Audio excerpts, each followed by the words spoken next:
जब हजरत अब्बास बीबी सकीना के कहने पर इमाम हुसैन और बीबी ज़ैनब से इजाजत लेके पानी लेने के लिए नहर फरात की तरफ बढ़े तो तारीख ने लिखा ऐसा शेर की तरह हमला किया कि फौज यजीद के सिपाही हिलने लगे, हजारों के लश्कर को चीर के। जब हजरत अब्बास नहर फरात तक पहुँचे तो पहला कदम नहर के किनारे पे रख के फरमाते हैं, ऐ पानी तू यहाँ मारा मारा फिरता है, क्या तुझे पता नहीं हुसैन के बच्चे 3 दिन से प्यासे हैं। जनाब अब्बास का ये रोब देख के पानी तड़पने लगा और नहर फरात में कुछ ऐसी हलचल मची कि वो अपने कद से ऊंचा होने लगा और ख़याम हुसैनी की तरफ बढ़ने लगा। इतने में जनाब अब्बास के कानों तक ये आवाज आती है, ऐ अब्बास इस पानी को हुक्म न दे कि वो हुसैन के खैमे की तरफ रवां हो, क्योंकि अल्लाह की मर्जी ये है कि अल्लाह की तमाम नेमतें अल्लाह के महबूब के घर से दूर रखी जाएं, ताकि वो हर सख्ती सहकर भी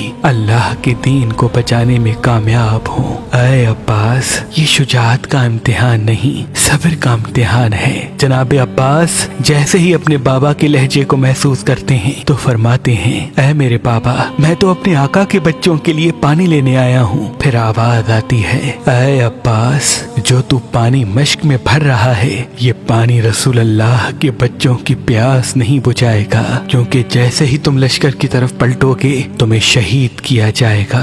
इस मश्क के पानी को जमीन पे बहाया जाएगा और आले नबी तेरे अलम को गिरते हुए देख के ज़ारो कतार रोते रहेंगे। जब ये बात जनाब अब्बास के कानों तक पहुंची तो उस वक्त आप पानी को मश्क में ले रहे थे और आपके दोनों हाथ नहर फरात में थे। आपने उस वक्त दुआ मांगी कि ऐ मेरे अल्लाह मेरी आकाज़ादी सकीना से पहले इन हाथों को पानी लगा है। अब जब मेरी आकाज़ादी या मेरा मौला मेरी लाश को देखे तो ये हाथ मेरे साथ न हो। ये मंजर वो घोड़ा देख रहा था जिस पे जनाब अब्बास सवारी करके नहर तक आए थे। आपने घोड़े को देखा और फरमाया, ऐ मेरे घोड़े तू भी 3 दिन से प्यासा है, पानी पी ले। घोड़ा रो के कहने लगा, ऐ मेरे आका जैसे ही आप नहर पे आए हैं आपने पानी की एक बूंद भी नहीं पी। आप मेरे आका हैं, आपसे पहले मैं कैसे पानी पीऊं? पहले आप पानी पिए उसके बाद मैं पानी पीऊंगा। बस घोड़े ने जैसे ही ये कहा जनाब अब्बास ने सकीना के खैमे की तरफ मुंह किया और फरमाया, ऐ मेरे घोड़े जब तू अपने आका के बगैर पानी नहीं पीता तो मेरा आका हुसैन 3 दिन से प्यासा है, उनके बच्चे प्यासे हैं, मैं उनके बगैर कैसे पानी पीऊं? बस जनाब अब्बास मश्क को लेके जैसे ही खयाम की तरफ बढ़ते हैं तो फौज यजीद में ये आवाज बुलंद होती है कि चाहे कुछ भी हो हुसैन के खैमों तक पानी न पहुंचे। चारों तरफ से जनाब अब्बास पे हमला किया गया और एक जालिम दरख्त के पीछे से छुप के जनाब अब्बास के बाजू पे वार करता है। जनाब अब्बास का एक बाजू कलम हो जाता है, आप मश्क को अलम दूसरे बाजू में संभाल के तेज तेज खैमे की तरफ बढ़ते हैं। जब आपका दूसरा बाजू भी कलम हो जाता है आप मश्क को अलम अपने मुंह में संभाल के तेज तेज खैमों की तरफ बढ़ ही रहे थे कि लश्कर ने तीरों की बारिश जनाब अब्बास पे कर दी। एक तीर जनाब अब्बास की आंख में लगा, कई तीर जनाब अब्बास के जिस्म में लगे और एक तीर जनाब अब्बास की मश्क में लगा। मश्क का पानी बहने लगा। जनाब अब्बास ने जब बहते हुए पानी को देखा दूर से बीबी सकीना और इमाम हुसैन को सलाम किया।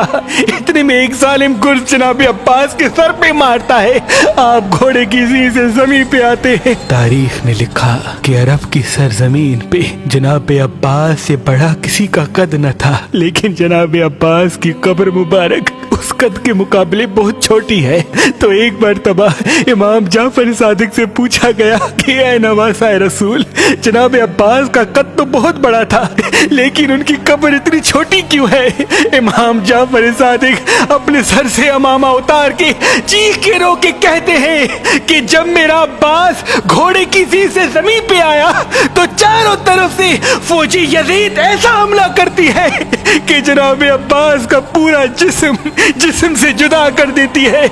امام حسین جب جناب عباس کی لاش تک پہنچتے ہیں تو ان کی لاش ثابت نہیں ہوتی، کہیں سے جناب عباس کے بازو چنتے ہیں، کہیں سے جسم کے دوسرے حصے، اور جناب عباس کے جب چہرے کو دیکھتے ہیں تو ایک آنکھ میں تیر ہوتا ہے اور پورا چہرہ اور جسم خون سے رنگین ہوتا ہے، خون سے رنگین ہوتا ہے، خون سے رنگین ہوتا ہے۔